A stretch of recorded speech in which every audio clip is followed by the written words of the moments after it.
Supreme court advocate Salman Safdar के friend of the court मुक़रर कंदे पीटीआई बानी जे जेल में हालत बाबत रिपोर्ट जमा कराइण जी हिदायत करे छॾी। पीटीआई बानी सां वकीलनि जी मुलाक़ात मामले ते अॼु बि सुप्रीम कोर्ट में ॿुधणी थींदी। गुज़िरियल ॾींहुं ॿुधणी दौरान अदालत पीटीआई बानी जे जेल सूरतहाल बाबत रिपोर्ट तलब कंदे चयो हो त ॿी धुर खे ॿुधण बिना ऑर्डर नथा ॾेई सघूं। चीफ जस्टिस यहया फिरदी ऐं जस्टिस शाहिद बिलाल हसन ते ॿधल बरुकनी बेंच आॾो लतीफ़ खोसो पेश। चीफ जस्टिस यहया फिरदी लतीफ़ खोसो खे ॻाल्हाइण खां रोके छॾियो। चीफ जस्टिस रिमार्क्स ॾिना त 24 अगस्त 2023 जे हुकुमनामे खां पोइ अहिड़ो को बि ऑर्डर रिकॉर्ड ते नाहे जंहिं ते सुप्रीम कोर्ट इत्मीनान ज़ाहिर कयो हुजे। असां सलमान सफदर खे फ्रेंड ऑफ दी कोर्ट मुक़रर कयूं था। असांखे सलमान सफदर ते मुकमिल इतमाद आहे। सुप्रीम कोर्ट सलमान सफदर खे हिदायत कई त पीटीआई बानी जी जेल हालत ऐं कैसे घुर्बल सहूलियतुनि बाबति लिखत में रिपोर्ट ॾिनी वञे।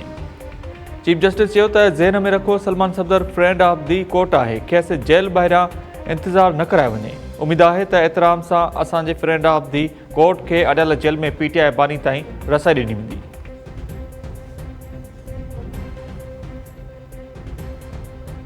सेनेटर फैसल वावडा सियासतदाननि खे सरेआम गोली हणण ऐं फाही ते लटकाइण जो मुतालबो करे छॾियो। फैसल वावडा चयो त गुज़िरियल 30 सालनि खां घटि में घटि 500 ऐं वधि में वधि 5000 सियासतदाननि खे विच रोड ते बीहारे गोली हणी छॾिजे त पाकिस्तान जा मसइला हल थी वेंदा। हिकु निजी टीवी सां ॻाल्हाईंदे फैसल वावडा चयो त अहिड़नि सियासतदाननि खे शहरनि जे चौक ते सरेआम फाही ॾिनी वञे। उन सां मुल्क जा मसइला हल थी वेंदा। 28वीं तरमीम ज़रूरु ईंदी जंहिंमें एनएफसी समेत ॿिया मामला गॾियल रज़ामंदी सां हल थी वेंदा। फैसल वावडा गुज़िरियल ॾींहुं सदर आसिफ अली ज़रदारी सां मुलाक़ात कई हुई जंहिंमें मुल्क जी सियासी सूरतहाल पार्लियामानी ऐं गॾियल दिलचस्पी जे मामलनि ते ख़्यालनि जी ॾे वठि कई वई हुई।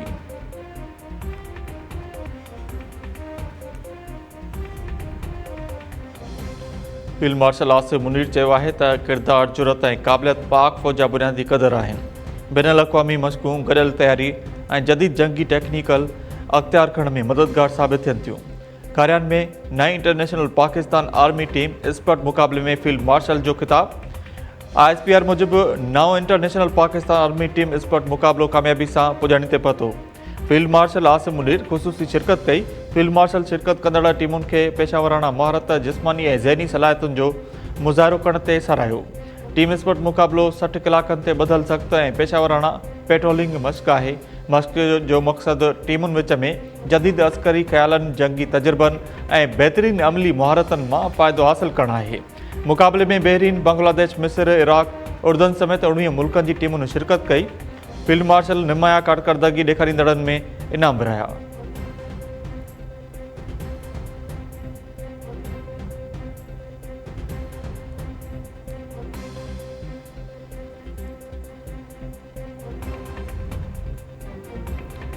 ऐं वॾे वज़ीर मुराद अली शाह जी सदारत हेठि सिंध काबीना जो इजलास। सूबाई वज़ीरनि, मशीरनि, ख़ासि मावन, चीफ सेक्रेटरी ऐं ॿियनि जी शिरकत।